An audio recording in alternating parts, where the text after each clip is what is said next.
அதுக்கடுத்த 2 ட்வின்ஸ் அவங்க ப்ரெக்னெண்ட்டாக இருக்கும்போது ரொம்ப ஹாப்பியாக இருந்தோம். ஃபோட்டோ ஷூட் பண்ணோம், எல்லாம் பண்ணோம். பிறந்து கொஞ்சம் நாளில் ஒரு 15-20 நாளில் இறந்துட்டாங்க. குழந்தை மட்டும்தான் இறந்துருச்சுன்னு ஒரு ஸ்ட்ரெஸ் கிடையாது எனக்கு. கேள்வி கேட்குறவங்கள்ட்ட பதில் சொல்லணும். பிரெஸ்ட் மில்க் வந்து தன்னை போல் வந்துக்கிட்டே இருக்குது. குழந்தைங்க பிறக்கும்போது அந்த சவுண்டு, இப்போ நான் அந்த குழந்தைங்கள பேசும்போது கூட எனக்கு அந்த குழந்தைங்க கத்துன சவுண்டு கேட்கும். அந்த சவுண்டு அந்த குழந்தைங்களுக்கான நான் ஒரு 20 நாள் உயிரோடு இருந்ததால் அந்த குழந்தைங்க தேவையானது எல்லாமே வாங்கிட்டோம். அந்த பொருட்கள் என்னை சுற்றின்னு சொல்லி அந்த ஸ்ட்ரெஸ் இருக்குது பார்த்தீங்களா, அந்த ஸ்ட்ரெஸ் என்ன பண்ணுன்னா எந்த ஒரு பெண்ணாக இருந்தாலும் சாகத்தான். அதுக்குள்ளே நீ சத்தமாக வரைக்க ஆரம்பிச்சிட்டியா, உனக்கு எப்படி இந்த துக்கம்லாம் தாங்க முடியுது, நீ பேசாமல் ரூமில் படு, எல்லோரும் உன்னை பார்க்குறாங்க.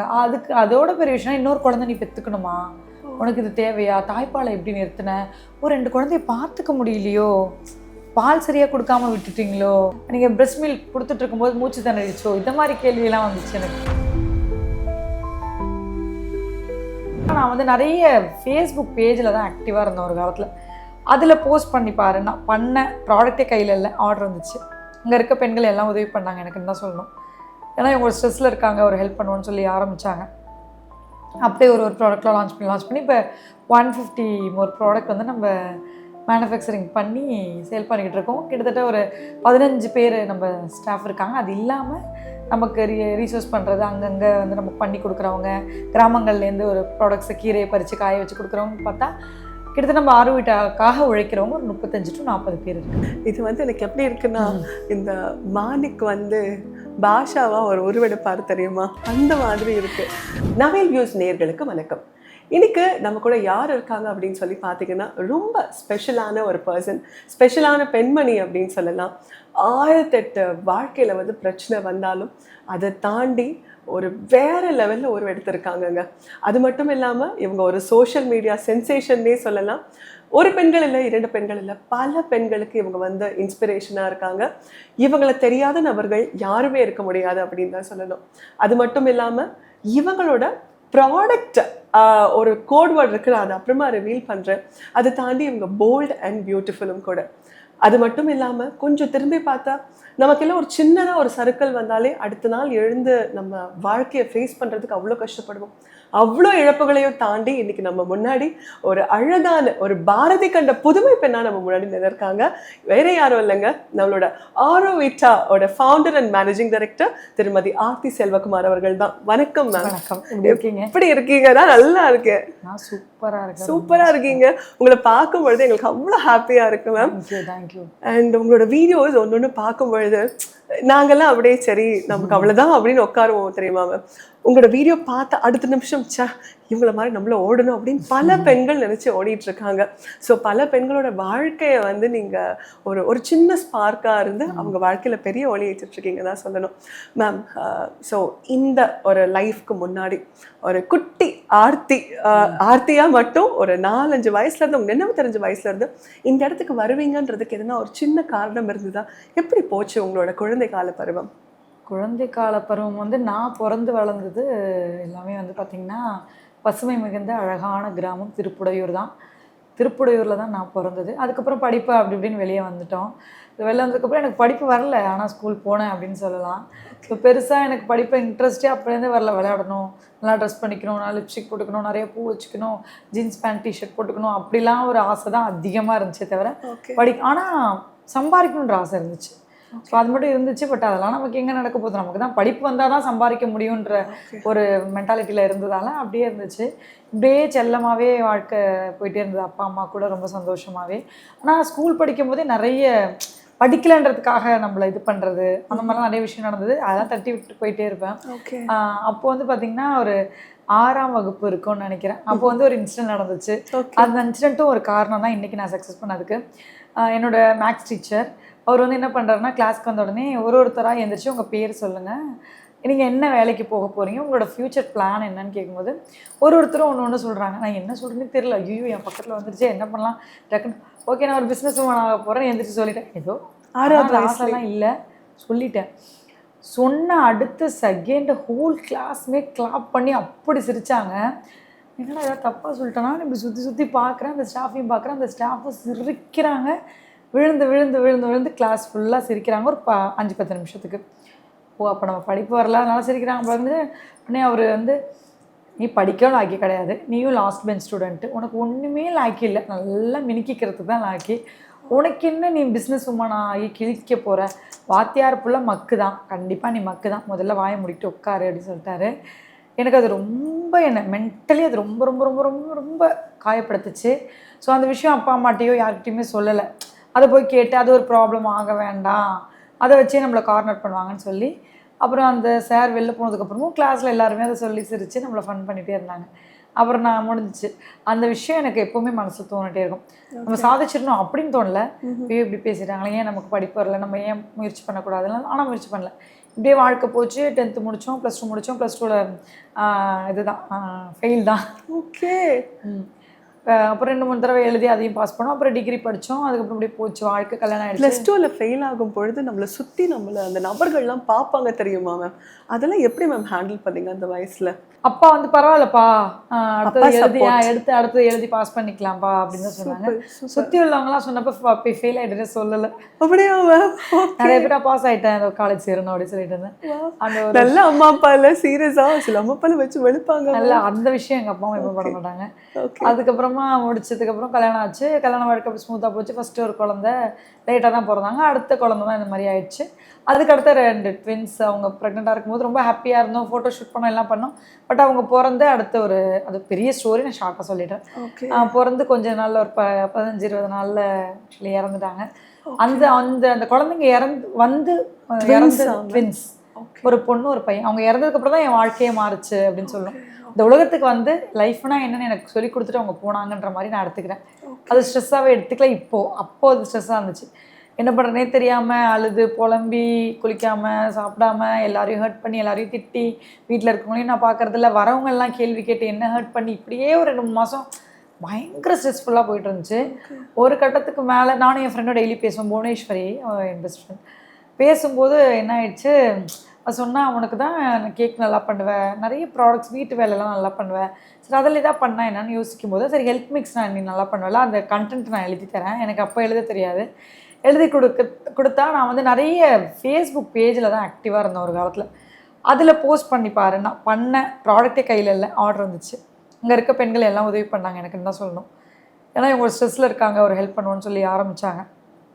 அப்படியே ஒரு ப்ராடக்ட்லாம் லான்ச் பண்ணி இப்போ 150 மோர் ப்ராடக்ட் வந்து நம்ம மேனுஃபேக்சரிங் பண்ணி சேல் பண்ணிக்கிட்டு இருக்கோம். கிட்டத்தட்ட ஒரு 15 பேர் நம்ம ஸ்டாஃப் இருக்காங்க. அது இல்லாமல் நமக்கு ரீசோர்ஸ் பண்ணுறது, அங்கங்கே வந்து நமக்கு பண்ணி கொடுக்குறவங்க, கிராமங்கள்லேருந்து ஒரு ப்ராடக்ட்ஸை கீரையை பறித்து காய வச்சு கொடுக்குறவங்க பார்த்தா கிட்டத்தட்ட நம்ம ஆர்விட்டாக்காக உழைக்கிறவங்க ஒரு 35 to 40 பேர் இருக்குப்பா. செம மேம். இது வந்து எனக்கு எப்படி இருக்குன்னா, இந்த மானிக் வந்து பாஷாவா ஒரு உருவெடுப்பார் தெரியுமா, அந்த மாதிரி இருக்கு.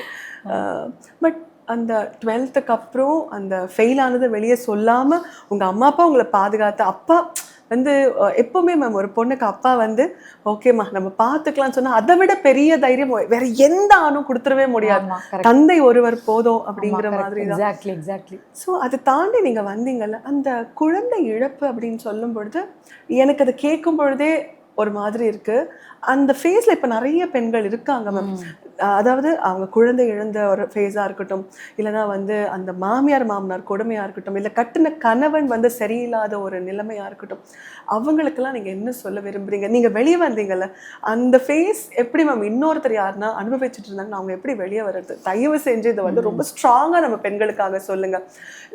ஒரு 2-3 நாள் முன்னாள், ஐ திங்க் ஒரு 2-3 நாள் முன்னாடி மேம், ஒரு பெண் வந்து வரதட்சணை கொடுமைக்காக தன்னுடைய வாழ்க்கையை முடிச்சுக்கிறாங்க. தன்னோட வாழ்க்கையை முடிக்கிறதுக்கு எந்த பெண்ணுக்குமே உரிமை இல்லை. நீங்கள் அதை எப்படி மேம் பார்க்குறீங்க? இப்போது நான் என் குழந்தை இறந்த உடனே குழந்தை மட்டும்தான் இறந்துருச்சுன்னு ஒரு ஸ்ட்ரெஸ் கிடையாது எனக்கு. கேள்வி கேட்குறவங்கள்ட்ட பதில் சொல்லணும். பிரெஸ்ட் மில்க் வந்து தன்னை போல் வந்துக்கிட்டே இருக்குது. அப்போயும் நான் அந்த பிரெஸ்ட் மில்க் ஃபுல்லாகவே நான் தாய்ப்பால் டொனேஷனும் ஒரு பக்கம் பண்ணிட்டு இருக்கேன். குழந்தை இறந்த பக்கம். ஆமாம், எனக்கு அந்த குழந்தைங்க அந்த குழந்தைங்க பிறக்கும்போது அந்த சவுண்டு, இப்போ நான் அந்த குழந்தைங்களை பேசும்போது கூட எனக்கு அந்த குழந்தைங்க கத்துன சவுண்டு கேட்கும். அந்த சவுண்டு இந்த மாதிரி என்னை சுற்றி அந்த குழந்தைங்களுக்கான நான் ஒரு 20 நாள் உயிரோடு இருந்ததால் அந்த குழந்தைங்க தேவையானது எல்லாமே வாங்கிட்டோம். அந்த பொருட்கள் என்னை சுற்றின்னு சொல்லி அந்த ஸ்ட்ரெஸ் இருக்குது பார்த்தீங்களா, அந்த ஸ்ட்ரெஸ் என்ன பண்ணுன்னா எந்த ஒரு பெண்ணாக இருந்தாலும் சாக தான் தோணும். கண்டிப்பாக தோணும். அந்த அந்த ஒரு நிமிஷம் தான் திங்க் பண்ணணும். ஒரு நிமிஷம் நீ இறந்துட்டா என்ன நடக்கும்? என்ன நடந்துரும்? உன் அம்மா அப்பா ஒரி பண்ணுவாங்க, உன்னை சுற்றி இருக்கோம் எவ்வளோ நாளைக்கு? அப்போ நீ எதுக்கு இந்த உலகத்துக்கு வந்த? உனக்குன்னு ஒரு லைஃப் இருக்குது. யாருமே இல்லாமல் போட்டோம், ஹஸ்பண்ட் விட்டுட்டு போட்டோம், அம்மா அப்பா விட்டுட்டு போட்டோம், எனிபடி விட்டு போட்டோம். நீ டிசைட் பண்ணாதானே, நீ பஸ்ட்டாக தான் நீ சாப்பிடுவ. கண்டிப்பாக. உனக்கு வலிச்சா தானே நீ மாத்திரை போடுவ. அந்த மாதிரி உன்னோட பெயினை நீ தான் சரி பண்ணணும். 4 பேர் மோட்டிவேஷனாக பேசலாம், 4 பேர் உன்னை தாளாட்டலாம், 4 பேர் அவங்க தூக்கி போட்டு போகலாம். நீ டிசைட் பண்ணணும். ஓகே, இறந்து போச்சு, என்ன பண்ண முடியும்? நீ அழுதா புலம்புனா இந்த குழந்தை திரும்பி வர போகிறதில்ல அப்படின்னு டிசைட் பண்ணணும். கஷ்டம்தான், கஷ்டமாக தான் இருக்கும் ஃபஸ்ட்டு, ரொம்ப ரொம்ப ரொம்ப ரொம்ப கஷ்டம்தான். திங்க் பண்ணி தான் அப்படியே கொஞ்சம் வெளில வர ஆரம்பித்தேன். நான் பொண்ணுங்களுக்கு எல்லாருக்கும் சொல்கிறதா, போல்டாக இருங்க, டிசிஷன் மேக் பண்ணுங்கள், யோசிங்க, 10 நாள் கூட யோசிங்க, டிசிஷன் கரெக்டாக இருக்கணும். அந்த 10 நாள் யோசித்ததுக்கப்புறமா ஒருத்தர் வந்து உன் ஹஸ்பண்ட் இல்லாமல் எப்படி இருப்ப, இந்த குழந்தைய எப்படி பார்த்துக்க முடியும் அப்படிலாம் சொன்னால் டக்குன்னு மாறிடுறாங்க. அதான் மாறக்கூடாது. போல்டாக இருக்கும் டிசிஷன். நீ ஹாப்பியாக இருக்கியா? உன் தன்மானம் பாதிக்காமல் இருக்கா? நீ ஹாப்பியாக இருக்கியா? தான் நல்லா நிறைய பேர் வச்சுக்க வேண்டாம். நீ ஹாப்பியாக இருக்கியா அந்த இடத்துல இரு. இல்லைனா சொசைட்டிக்காக பண்ணால் அந்த சொசைட்டி நாளைக்கு உனக்கு ஒரு பிரச்சனை அதான் பேசும். ஏன் இந்த பொண்ணு வெளியே வந்திருக்கலாமே, இது ஒரு பெரிய விஷயமானு பேசும். சொசைட்டி பற்றி நம்ம கவலையே பட வேணாம். நம்ம தாழ்ந்தாலும் ஏசும், வாழ்ந்தாலும் ஏசும். அதான் சொசைட்டி. எல்லா பொண்ணுங்களுக்கும் சொல்கிறது, போல்டாக இருங்க, பியூட்டிஃபுல்லாக இருங்க, சந்தோஷமாக இருங்க. முக்கியமான ஒரு விஷயம், அடுத்தவங்களை பற்றி நீங்கள் அடுத்தவங்க சொல்கிறத கேட்க ஆரம்பிச்சிட்டிங்கன்னு வச்சுக்கோங்க, ஒரு கடத்துக்கு மேலே நீங்கள் கேட்கறத குறைச்சா கூட அது கேட்டுக்கிட்டே இருக்கும். அதை அப்படியே அவாய்ட் பண்ண ஆரம்பித்தா தான் வாழணும். செம்ம. இப்போ நீங்கள் சொன்னீங்கல்ல மேம், இந்த குழந்தைகள் வந்து எழுந்ததுக்கப்புறமா நீங்கள் வந்து வெளியே வந்தீங்க, நீங்கள் சொன்னீங்க என்ன பண்ணுறதுன்னு ஒரு தைரியமாக பேசும்பொழுது, இதை ஒரு வெளியில் ஒரு நபர் கேட்டாங்கன்னா எப்படி இவளுக்கு இவ்வளோ தைரியம், நம்ம அழுத உட்காரணும்னு அவங்க ஆசைப்படுறாங்களே தவிர கொஞ்சம் வெளியே வந்தால் எவ்வளோ நெஞ்செழுத்தம் பிடிச்சி வைப்பார். ஒரு உயிர் வந்து போயிருக்கா, அந்த துக்கமே இல்லை, உடனே அடுத்தது ரெடி ஆகிட்டா, கணவன் இறந்து போயிட்டா அடுத்த உடனே ட்ரெஸ் பண்ணிக்கிறா, அப்படின்ற ஒரு சமூகத்தில் வாழ்ந்துட்டுருக்கோம். எனக்கும் அது மாதிரி வந்துச்சு. எனக்கு எப்படி கேட்டாங்கன்னா, சொல்கிறேன், அது கொஞ்சம் ப்ராசஸ் ஆகணும்ல, அந்த மாதிரி விஷயம்லாம் கொஞ்சம் ப்ராசஸ் ஆகணும். எப்படி கேட்டாங்கன்னா, 3 மாதம் தான் ஆகுது, அதுக்குள்ளே இது தேவையா? அதுக்குள்ளே நீ சத்தமாக வரைக்க ஆரம்பிச்சிட்டியா? உனக்கு எப்படி இந்த துக்கம்லாம் தாங்க முடியுது? நீ பேசாமல் ரூமில் படு, எல்லோரும் உன்னை பார்க்குறாங்க. அதோட பெரிய விஷயம், இன்னொரு குழந்தை நீ பெற்றுக்கணுமா? உனக்கு இது தேவையா? தாய்ப்பாலை எப்படி நிறுத்தின? ஒரு 2 குழந்தைய பார்த்துக்க முடியலையோ? பால் சரியாக கொடுக்காம விட்டுட்டிங்களோ? சரியாக கவனிக்காமல் விட்டு தூங்கிட்டீங்களோ? நீங்கள் பிரெஸ்ட் மில்க் கொடுத்துட்டு இருக்கும்போது மூச்சு திணறிச்சோ? இந்த மாதிரி கேள்வியெல்லாம் வந்துச்சு எனக்கு. ஆக்சுவலி என்னதான் மேம் ஆச்சு? அந்த இல்லை, அவங்களுக்கு ஒரு பெரிய ஹெல்த் இஷ்யூ, ஜெனட்டிக் இஷ்யூ தான் அது காப்பாற்ற முடியாது சொல்லிட்டாங்க. ஓகே. அப்பா, எனக்கு ஒரு மாதிரி இருக்கு மேம். பட் இதெல்லாம் நீங்கள் அவ்வளோ அழகாக ப்ராசஸ் பண்ணி வெளியே வர்றது வந்து சாதாரணமான விஷயம் இல்லை.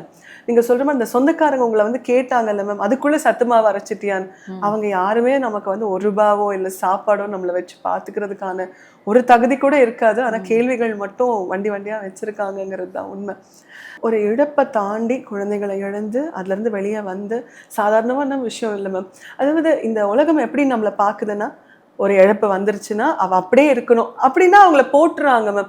பாவம் அவனு ஒரு பாவ பட்டத்தை வந்து கட்டுறாங்க. பட் எழுந்து வெளியே வந்தா அவங்களால அதை தாங்கிக்கவே முடியல. அவ எப்படி வந்தா அப்படிங்கிறது தான் அவங்க கேள்வியை தவிர, ஒரு 10ல் 9 பேருக்கு வந்து அவ ஏன் வந்துட்டாங்கிற கேள்வி. ஒருத்தர் தான் வந்து உங்களுக்காக சந்தோஷப்படுவாங்க. அது உங்க ஃப்ரெண்டா இருக்கலாம், தோழியா இருக்கலாம், தோழமா இருக்கலாம், யாரா வேணா இருக்கலாம். அந்த மாதிரி ஒரு நபர் உங்களுக்காக சந்தோஷப்பட்டவங்கன்னா யாரு? எனக்காக சந்தோஷப்பட்டவங்கன்னா நிறைய பேர் இருக்காங்க. அம்மா அப்பா, ஃபேமிலி. தோழின்னு பார்த்தீங்கன்னா புவனேஸ்வரி, மஹி அப்படின்னு ஒரு ஃப்ரெண்ட் இருக்கா. இந்த மாதிரி இவங்கெல்லாம் நான் வளரணும்னு நினச்சி ஏங்கினவங்க. ஓகே. இந்த 7 வருஷ ஜேர்னி கரெக்டாக மேம்? 7 வருஷமாக நீங்கள் ஒரு ஆண்டர்ப்ரனராக இருக்கீங்க. சாதாரணமான ஒரு வேலையோ எதுவும் கிடையாது. உங்கள் தூக்கத்தை பறி கொடுத்துருப்பீங்க. சம்டைம்ஸ் உங்களுடைய செல்ஃப் ரெஸ்பெக்டை கூட பறி கொடுக்குற மாதிரியான விஷயங்கள்லாம் நடந்திருக்கு. நான் ரீசெண்டாக உங்கள் வைரல் வீடியோ ஒன்று பார்த்தேன். 2 பேரை வெளுன்னு வெளுக்குறீங்க. அது என்னது? உங்களுக்கு எப்படி அவ்வளோ தைரியம் வந்துச்சு? இல்லை, என்னன்னு இல்லை, அந்த இடத்துல எந்த பொண்ணை பேசியிருந்தாலும் அடிச்சிருப்பேன். ஓகே. எந்த பொண்ணை பேசியிருந்தாலும் அடிச்சிருப்பேன். அதிலலாம் எந்த வித சந்தேகம் உங்களுக்கு வரவே வேண்டாம். ஸோ நாங்கள் நார்மலாக பைக்கில் போகும்போது கிண்டல் பண்ணுறதுலாம் நாங்கள் ஓகே போ அப்படின்னு விட்டுருவோம். சில வார்த்தைகள் வந்து எந்த ஊரில் நடந்தது? சிதம்பரத்தில் தான். எவ்வளோ பெரிய பாசிட்டிவான பொண்ணாக இருந்தாலும் எவ்வளோ இதாக இருந்தாலும் சில வார்த்தைகள் ஒரு சில பெண்களை பாதிக்கும்ல. அந்த மாதிரி வார்த்தை பயன்படுத்தும் போது அமைதியாக இருக்கக்கூடாது. ஸோ என்ன சொல்லியிருந்தா கூட நான் வந்து சின்ன பிள்ளை அவளை சொன்னதை என்னால் ஏற்றுக்க முடியல. ஸோ அதனால தான் வெளுன்னு வெளுத்துட்டு போலீஸ் சப்போர்ட் பண்ணாங்க. ரொம்ப நல்லா. ஓகே. அதில் ஒரு கமெண்ட் பார்த்தோம், ஆம்பளை பிள்ளைய ஏன் அடிக்கிற, எப்படி பொம்பளை பிள்ளைய வந்து கெட்ட வார்த்தை பேசலாம். அந்த கமெண்ட் போட்டாங்கல்ல, அவங்களோட வீட்டில் பொம்பளை பிள்ளைய வந்து அவங்க அப்படிதான் பண்ணிட்டு இருக்காங்க. அந்த வீட்டு பொம்பளைங்களோட நிலைமையெல்லாம் அந்த மாதிரி தான் இருக்கு. அவ்வளோதான். ஆம்பளை பிள்ளைய அப்படின்னு ஏன் பொம்பளை பிள்ளைய அப்படின்னு ஏன் யாருமே யோசிக்க சொல்ல மாட்டாங்க. மாட்டீங்க. அதே மாதிரி நீங்கள் யார்ட்டையாவது கவனிச்சிங்கன்னா, உங்களுக்கு என்ன எத்தனை குழந்தை அப்படின்னா 2 பையன் அப்படின்வாங்க. இதே 2 பொண்ணு வீட்டில் கேட்டு பாருங்களேன், 2ம் பொண்ணுன்னுவாங்க. அதை கவனிச்சிருக்கீங்களா? எனக்கு 2 பெண் குழந்தைகள். நீங்க 2 பெண் குழந்தைன்னு சொல்றீங்க, ஆனா நிறைய பேரு 2ம் பொண்ணுன்னுவாங்க. பையன் 2 பையன் அப்படின்வாங்க. ஏன் 2ம் பையன் யாரும் சொல்ல மாட்டாங்க? நிறைய நான் கவனிச்சிருக்கேன். என்கிட்ட 2ம் பொண்ணா போச்சான்னு கேட்பாங்க. என்கிட்ட கேட்பாங்க 2 தேவதைகள் அப்படின்னு. Correct correct. அவங்க வந்ததுக்கு அப்புறமா நம்மளோட ஆண்டர்பிரினர்ஷிப்போட அந்த ஸ்கில்ஸ்லாம் இருக்குல்ல மேம், ஆட்டோமேட்டிக்கா வளரும். ஏன்னா அவங்களுக்காக நம்ம ஓடுவோம் எப்பவுமே. நமக்காக நீங்க எழுந்து வந்தது கூட எனக்கு தோணும் மேம், உங்களுக்காக நீங்க ஓடி இருந்து எவ்வளவு தூரம் வந்திருப்பீங்களான்னு தெரியல. மேபி உங்க குழந்தை உங்களுக்காக 4 பேர் இருந்திருப்பாங்களே நல்லது சொல்ல, அவங்களுக்காக நீங்க இவ்வளவு தூரம் ஓடி இருப்பீங்க. என்னை துவண்டு போகவே இப்பவும் ஸ்டில் விட மாட்டாங்க. என் கூட இருக்க டீம் அந்த மாதிரி ஒரு அன்பான ஒரு டீமையும் ஒரு ஃபேமிலியும் ஒரு ஃப்ரெண்ட்ஷிப்பையும் எனக்குள்ள நான் வச்சிருக்கேன். Okay okay. ஸோ மேம் முன்னாடியே கேட்ட மாதிரி இந்த மானிக் வந்து எப்போ பாஷாவா மாறுனீங்க, அந்த டிரான்சிஷன் எப்படி வந்தது? அதுதான் இந்த பிஸ்னஸை வளர வளர வளர வந்தது. அன்பு கொடுத்தாங்க மக்கள். நான் உண்மையான வீடியோ உண்மையான விஷயங்களை அப்படியே பெரிய எடிட்டிங் இல்லாமல் பெரிய இது இல்லாமல் எனக்கு நடக்கிறது எல்லாமே ஷேர் பண்ண ஆரம்பித்தேன். நல்லதோ கெட்டதோ ப்ராடக்ட்ஸும் புதுசு புதுசாக அவங்க கேட்குற மாதிரி லான்ச் பண்ண ஆரம்பித்தேன். இப்படியே போயிட்டே இருக்கும்போது எனக்கு பணப்பிரச்சனை குறைஞ்சிது, மனப்பிரச்சனை குறைஞ்சிது, தேவையான பொருட்கள்லாம் வந்துச்சு. நான் வீடு வாங்கினேன், கார் வாங்கினேன். எங்கள் அம்மா அப்பாவுக்கு எங்கள் அம்மா ஒரு சாரி பார்த்து நல்லா இருக்குன்னு என்னால் ஈஸியாக வாங்கி தர முடியுது. என் குழந்தை ஒன்று கேட்டால் வாங்கி தர முடியுது. என் குழந்தை ஃபீஸ்க்காக நான் யார்கிட்ட போய் கடை கேட்க வேண்டாம். எங்கள் அப்பாவுக்கு ஒன்று மெடிக்கல் செலவுனா இந்த மாதிரி எல்லாமே என்னால் பண்ண முடிஞ்சுது. அப்போது இப்படி ஒரு பெரிய விஷயம் நடந்துச்சு. அதனால தான் நான் புதுசாக பிஸ்னஸ் பண்ணுற பெண்கள் கூட வளர்த்து விடணுன்ற எண்ணம். ஆமாம். ஸோ 30 ஆர்டர்லேருந்து ஒரு நாளைக்கு இப்போ 300 ஆர்டர்ஸ் பண்ணிட்டு இருக்கீங்க. ஆர்டர்ஸ் காலையில். Wow super ma'am. ஸோ 30லேருந்து ஒரு நாளைக்கு ஆவரேஜாக 400-450 ஆர்டர் அசால்ட்டாக பார்க்குறீங்க.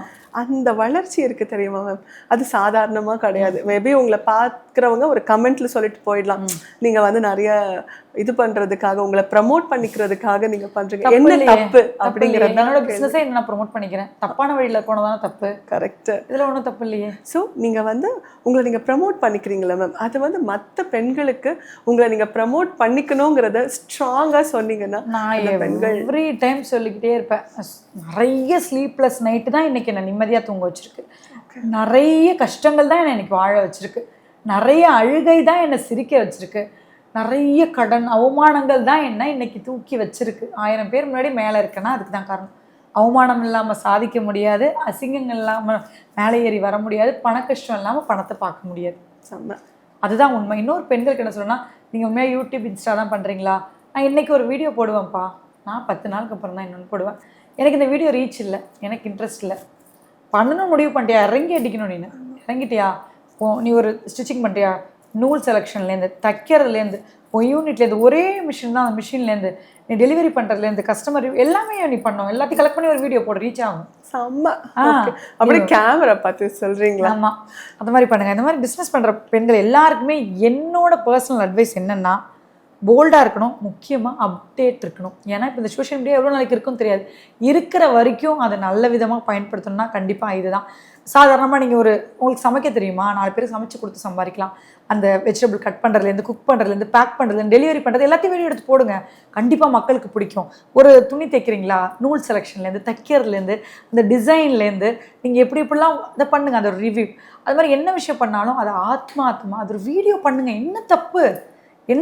சில பேர் நான் ஃபேஸை காட்ட மாட்டேன், நான் இது பண்ண மாட்டேன், பண்ணுங்க. நெகட்டிவ் வரட்டும், நெகட்டிவ் வந்தால் தான் பாசிட்டிவ் நிறைய வரும், அதுதான் உண்மை. என்ன பண்ணாலும் அப்டேட் பண்ணுங்கள். ஒரு நாளைக்கு 10 வீடியோ போனால் ரீச் ஆகாது நிறைய பேர் சொல்கிறாங்க. நான் போட்டு தான் இருக்கேன், ரீச் ஆகிட்டு தான் இருக்குது.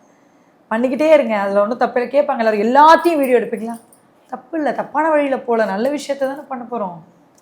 அருமையாக சொன்னீங்க. நெகட்டிவ் கமெண்ட்ஸ் அப்படி நம்ம யாருன்னா முன்னேறவங்க பார்த்துட்டாங்க அப்படின்னா, இந்த நெட்டிசன்ஸில் வந்து குட் பேட் அப்படின்னு நான் பிரிச்சுக்குவேன். குட் நெட்டிசன்ஸ் வந்து நமக்கு உயரணுங்கிறதுக்காக நல்ல கமெண்ட் போடுவாங்க. இந்த பேட் நெட்டிசன்ஸ் என்ன பண்ணுவாங்கன்னா, அவங்களுக்கு பெருசாக வேலை எதுவும் இருக்காது, அடுத்தவங்க அதாவது முகம் தெரியாத நபர் வந்து நம்மளை போட்டு வருன்னு வருப்பாங்க. ஆனால் கண்டிப்பாக நம்ம ஃப்ரை ஆக போகிறது இல்லை, ஏன்னா அவங்க வானலுக்குள்ள நாங்கள் இல்லவே இல்லை.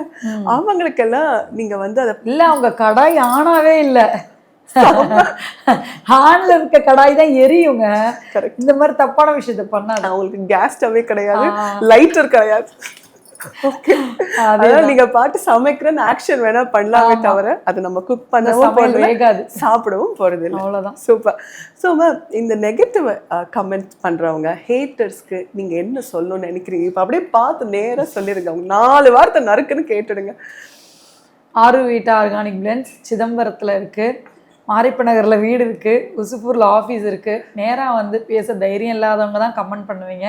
ஸோ அந்த டைமை யூஸ் பண்ணி நீங்கள் ஏதாவது முன்னேறணும்னா சொல்லுங்கள். அதே மாதிரி நான் உங்களுக்கு ஃப்ரீ ப்ரொமோஷன் கூட பண்ணித்தரேன் ஏதாவது பிஸ்னஸ் பண்ணுறீங்கன்னா. ஸோ 299 ரூபா ரீசார்ஜ் பண்ணி வச்சுக்கிட்டு அந்த ரீசார்ஜை வச்சுட்டு பல பெண்களோட வாழ்க்கையில் நீங்கள் கிடைக்க முடியாது, கமெண்ட் மட்டும் தான் பண்ண முடியும். ஸோ அதெல்லாம் பண்ணாதீங்க. ஏன்னா நீங்கள் பிறந்ததும் ஒரு அம்மா, ஒரு தாய் வயிற்றில் தான். நீங்கள் வாழ போகிறதும் வாழ்ந்துட்டு இருக்கிறதும் ஒரு பெண் கூட தான். உங்களுக்கு பிறந்ததும் ஒரு பொண்ணு தான். உங்கள் கூட பிறந்த சகோதரியும் ஒரு பொண்ணு தான். அந்த பொண்ணை இந்த வார்த்தையை, இந்த டேஷ் ஃபில் பண்ணிக்கோங்க, இந்த வார்த்தையை பயன்படுத்தி பேசிடுவீங்களா? பேச மாட்டீங்க தானே? ஸோ அதனால் பேசாதீங்க. என்ன சொல்ல வரேன்னா, வளர்ச்சின்றது வந்து எல்லாருக்குமே வந்துடுங்க.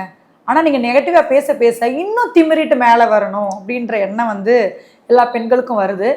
எல்லாருக்குமே நான் சொல்கிற விஷயம் முக்கியமாக என்ன சொல்கிறேன்னா, நெகட்டிவாக பேச பேச பேச வளருவீங்க பெண்களா செல்லங்களா. கவலையே படாதீங்க. அந்த நெகட்டிவை பார்த்தீங்கனாலும் நீங்கள் பாசிட்டிவாக ஏற முடியாது. இதுதான் என்னோட பதில். ஸோ எனக்கு 100 நெகட்டிவ் வந்ததுன்னா 150 பாசிட்டிவ் வரும். ஸோ பாசிட்டிவாக பேசுகிறவங்க நான் பார்ப்பேனா, நான் உன் நெகட்டிவை பார்ப்பேனா? நான் உன் நெகட்டிவை பார்த்துட்டு இருந்தேன்னா நான் எப்போ பாசிட்டிவாக வளருது? அதுதான். ஸோ பேசுகிறவங்க பேசட்டும். சூப்பராக. Thank you thank you.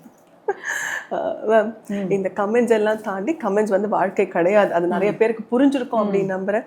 நம்மள நேரா வந்து பேசுறாங்க அப்படின்னா, தைரியம் உள்ளவங்களா இருந்தா நேரா வந்து பேசுறாங்கன்னா பதில் சொல்லலாம். அதை நம்ம பதில் சொல்லணுன்ற அவசியமே கிடையாது. இதுல என்ன தெரியுமா மேம் கொடுமை, நம்ம முன்னாடி சிரிச்சு சிரிச்சு பேசுறவங்க அப்படி கொஞ்சம் போயிட்டாங்க, முகஸ்துதி பாடினவங்க நம்மள அங்க ஏசிட்டு இருப்பாங்க. அதுவும் வந்து நடக்குது. அதெல்லாமும் தாண்டி நம்ம வந்துதான் மேம் ஆகணும். அவங்க யாருன்னு பார்த்தா நம்ம கூட இருக்கிற ஒரு சர்க்கிளா தான் இருக்கும். அதையும் நம்ம ஐடென்டிஃபை பண்ண முடியும்.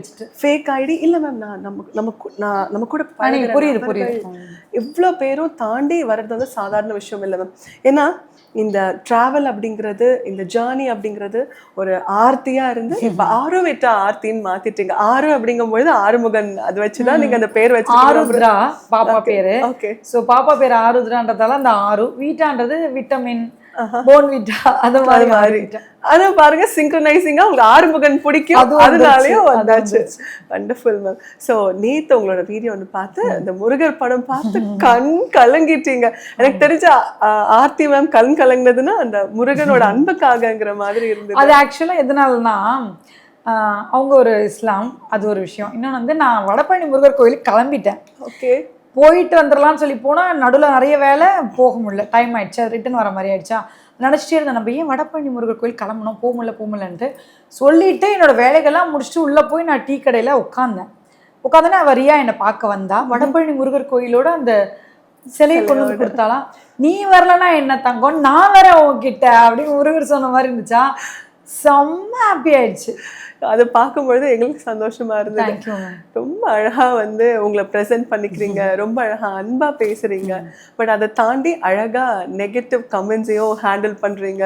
ஹேட்டர்ஸ்க்கும் உங்களோட சிரிப்புனால நீங்க பதில் கொடுக்குறீங்கன்னு நாங்க பார்க்குறோம். இந்த ஜர்னிக்கு இடையில உங்களுடைய ஒவ்வொரு நாளும் என்னெல்லாம் நீங்க பண்ணுவீங்க? உங்க டே எப்படி இருக்கும்? என்னென்ன அவுட்? என்னோட டே கண்டிப்பாக காலையில் எழுந்திரிச்சோடனே குளிச்சுட்டு சாமி கும்பிட்டுறணும். சாமி கும்பிட்டுட்டு சாப்பிட்டு அப்புறம் கம்பெனி வேலைகள், அப்புறம் ப்ரொமோஷன் வேலைகள், அப்புறம் இந்த மாதிரி இன்டர்வியூ வைக்கிறாங்கன்னா அந்த வேலைகள்லாம் அடுத்தடுத்து பிஸியாக தான் இருப்பேன். கொஞ்சம் ஃப்ரீயாக இருந்தால் கோயிலுக்கு ஈவினிங் போயிட்டு வருவேன்.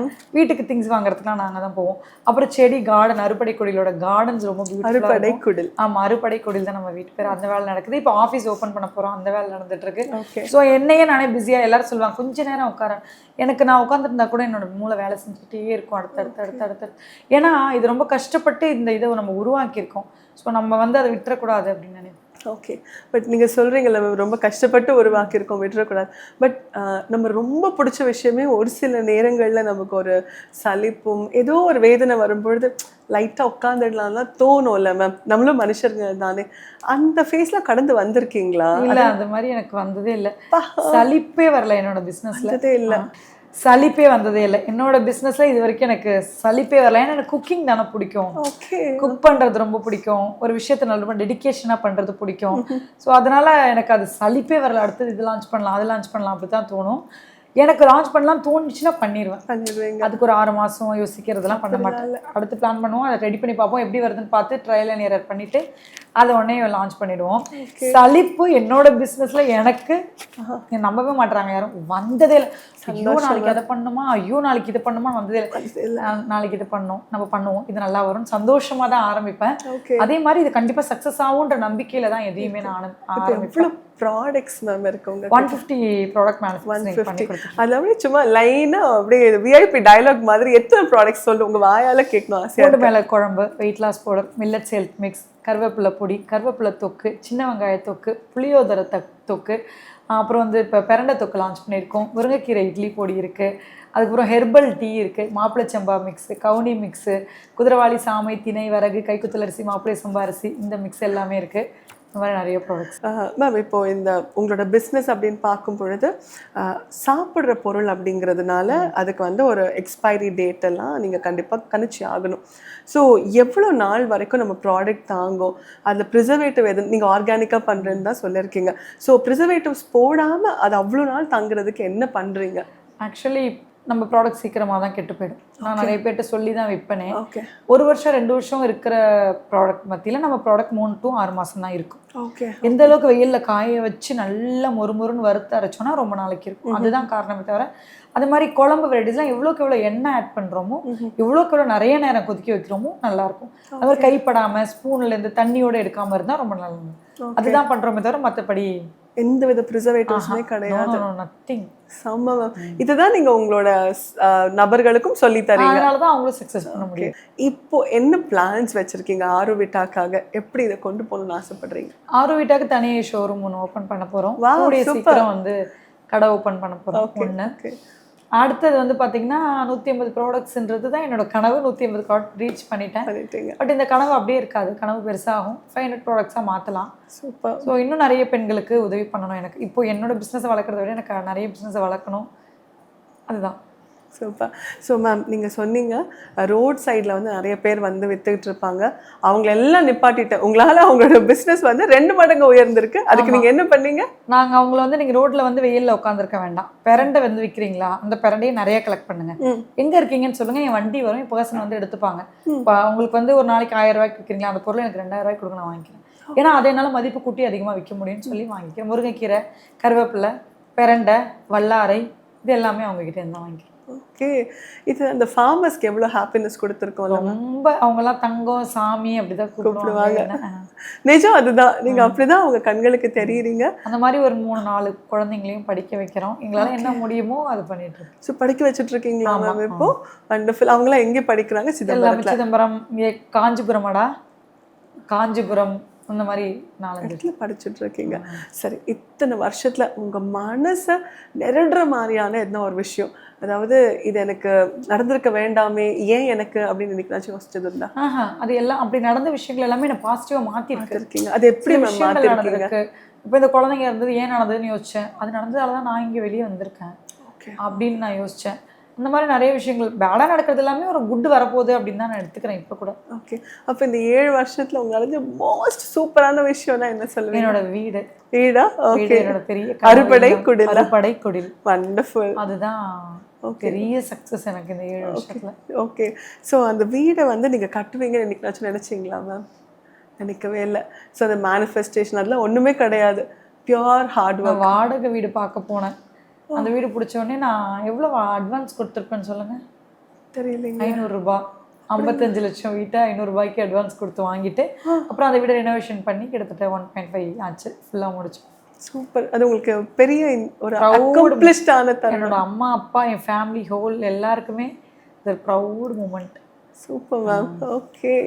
ஸோ உங்களோட ஜேர்னியை திரும்பி பார்த்தா அவ்வளோ ஆச்சரியமாக இருக்கு மேம். அதாவது ஒரு 6வது படிக்கும்பொழுது மேனாமினிக்கின்னு ஒரு பேரை வாங்கி 12வதுல 3 தடவை 4 தடவை ஃபெயில் ஆகி திருப்பி டிகிரி பாதியில் வாத்தியார் விட்டு புள்ள மக்கு. கல்யாணம் பண்ணி கல்யாணத்துலேருந்து ஒரு சில விஷயங்கள் நீங்கள் வெளியே வந்து குழந்தை இழப்பு, அதுக்கப்புறம் பிஸ்னஸ் வந்து எனக்கு அபார வளர்ச்சி, ஆமா. அபரிவிதமான வெற்றி. இது இந்த அந்த படிக்கட்டுகள் இருக்குல்ல, நீங்கள் சொல்லுவீங்க எல்லாமே கண்ணாடி துகள்கள்மான்னு சொல்லுவீங்க. அந்த துகள்கள்லாம் இருக்கும் பொழுது வெளியே வரணும்னு நீங்கள் நினச்சது வந்து ரொம்ப பெரிய விஷயமா நாங்கள் பார்க்குறோம். கண்ணாடி துகள்களில் ஏறி தான் மேலே போனேன். ஓகே, சூப்பராக வந்து மேலே கடவுள் வந்து தங்க துகள்களை கொட்டி வச்சிருந்தாரு. உண்மை. அதை எடுக்கிறதுக்கு கண்ணாடி துகள்கள் பெருசாக வழியை ஏற்படுத்தலை. நீங்கள் இப்போ ரொம்ப எங்களுக்கே அவ்வளோ இன்ஸ்பைரிங்காக இருக்குது மேம். நீங்கள் பேசுகிற விதமாகட்டும், நீங்கள் எல்லாமே ஒரு தொலைநோக்கு பார்வைன்னு சொல்லுவாங்கள்ல, அந்த மாதிரி பார்க்குறீங்க. எதுவுமே வந்து இவ்வளோதான் அப்படின்னு நீங்கள் பார்க்கல, எல்லாமே கொண்டாடுறீங்க. அந்த கொண்டாட்டத்தின் ஒரு வெளிப்பாடாக தான் கடவுள் உங்களுக்கு இத்தனை பெரிய ஒரு பிரம்மாண்டமான கிங்டம் உங்களுக்கு கொடுத்துருக்காரு ஆரோவிட்டா அப்படின்னு சொல்லிட்டு. ஸோ மேலும் மேலும் நீங்கள் வந்து ஆரோவிட்டாவில் வாழ எங்களோட வாழ்த்துக்கள் ஃப்ரம் நவில் வியூஸ் டீம். நவில் வியூஸ் டீமுக்கு பெரிய நன்றினா நான் சொல்லியே ஆகணும். So very happy. ரொம்ப ரொம்ப ரொம்ப ரொம்ப ரொம்ப சந்தோஷம். நம்ம எல்லாருமே சேர்ந்து ஒன்றா ரொம்ப சந்தோஷமாக வளருவோம். Thank you ma'am. நன்றி.